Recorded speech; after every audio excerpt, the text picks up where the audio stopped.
Just a couple of main things that I noticed on the weekend. One, posture when standing. Shoulder over your front knee, knee bent a little bit. If Yanis goes too far, easy to guillotine, easy to snap down, etc. Yanis goes too far up, easy to get at his legs. So halfway between the two is where you want to be. Head position, always in good position. Don't be like looking at your toes, or I don't know why you would be, but just it happens and some people do it. Second, elbow position. This is not elbow position when you're doing stand-up, and it is what a lot of people do. If you do the wide elbows for a second, this makes it too easy. The body lock, one of the fundamentals of Jiu-Jitsu is body lock, trip, mount, finish. So a lot of people, if you open your elbows, they'll grab you. So elbows in tight. Someone puts an obstacle in your way. For example, I go out there and think, I'm going to double leg him, I'm going to mount him, I'm going to finish him. So say that's Yanis. Yanis is going to double leg me. I come out and I grab two of Yanis' wrists. What does Yanis do? If you go for a double leg, which people do, yeah, go for it. Like, nothing happens, okay? I have his two arms. So you need to deal with what's in front of you. Yanis, say, grabs one of my wrists. I can still go for certain takedowns. You can work around the obstacle, like you can use that to set up your arm tracks and stuff, or you can break it and then go back to what you want to do. So if there's an obstacle in your way, either deal with it or work around it. Don't just ignore it and then end up in bad position. The back, if you just spin around for a second. If someone's on your back with an upper body control and you just turn around, they just turn around with you. You have to put something, either put the ground on your back or put a wall on your back, or if you grab my back there, Yanis, or if you're spinning around, get your elbow around. Otherwise, as I turn, he just turns with me. So get the elbow across, and for stand up, you put your hand through. On the ground, you don't necessarily have to put your hand through. Starting in overtime position, so we're doing, if you sit down with your back, basically, we're doing back, two hooks, and the seatbelt, or arm bar sitting off the spider web. Your choice.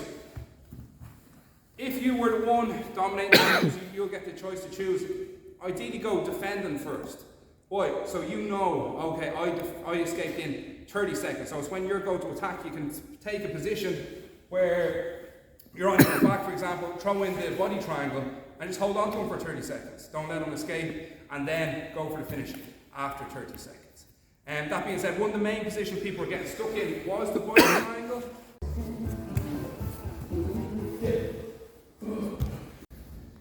And some things you can do is just counter grab his wrist, keep it where it is, and pull your one back, and then from there you can go where you want. You can keep double up on it, you can move it out of the way and do a takedown, you can disengage, go for what you want.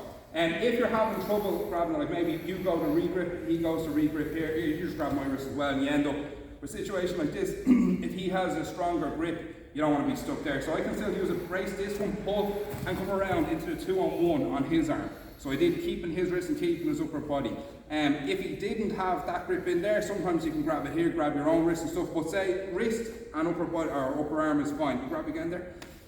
Just keep that deep and tight, and keep your shoulder on top at the point of his shoulder here. You don't want to be too low or else you don't have the shoulder control. So shoulder in on top, keep the arm. And from there you can do takedowns. Again, this was kind of regional to comp, so maybe a lot of people won't need this sort of stand-up, but if you have it, this grip here, you can push, so push your shoulder forward, and then as it comes back, push the other one forward, and start bringing them down, and as he comes down, you can go in for your front headlock series.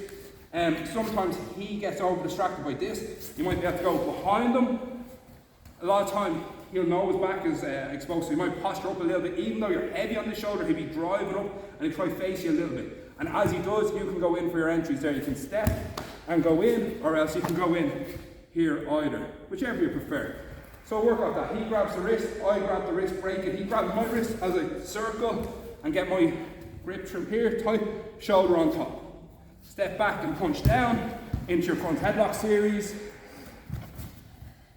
He doesn't posture up, or he doesn't go forward as much as you want. You might be able to just simply circle, or he starts standing up either single or step in on your double entry, whichever you prefer.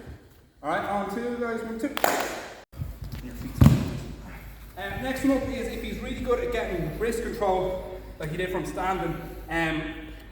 Again, don't get frustrated by this. I don't just hang out and wait for him to take a Kimura or something like that. When he has a straight arm, kneel on his arm, and now we're good to go. I saw that being an issue for some people, and just put them off a little bit. And the other one was the same thing from bottom. If he just takes a really strong, keeps the arm straight, like he doesn't even bring it in. From there, same thing, just knee down and go. If he grabs the two of them, sometimes you can do like an S mount if you want to go up that high. If you're having trouble breaking the grip upwards, you should be able to, but this is when someone's like much stronger than you and you're having trouble breaking it. You might be able to put the hand on the back of the neck and use your back muscles to break it, or you might be able to break one if you keep the other one and then go, or you might be able to get your foot through here, or this leg onto his face. I won't do that one though. And then same thing, just pull, pull, pull, use your back muscles, gather the arm in and go for your finish. But any finishes you want. If someone on bottom is just determined to win the hand fight, it does get annoying. If he grabs both my wrists, you know, it gets annoying, but because you want to get in there, there's other stuff you can do. You know, you can use your legs. You have your two legs and your two hands. All right, on two, guys, 1, 2.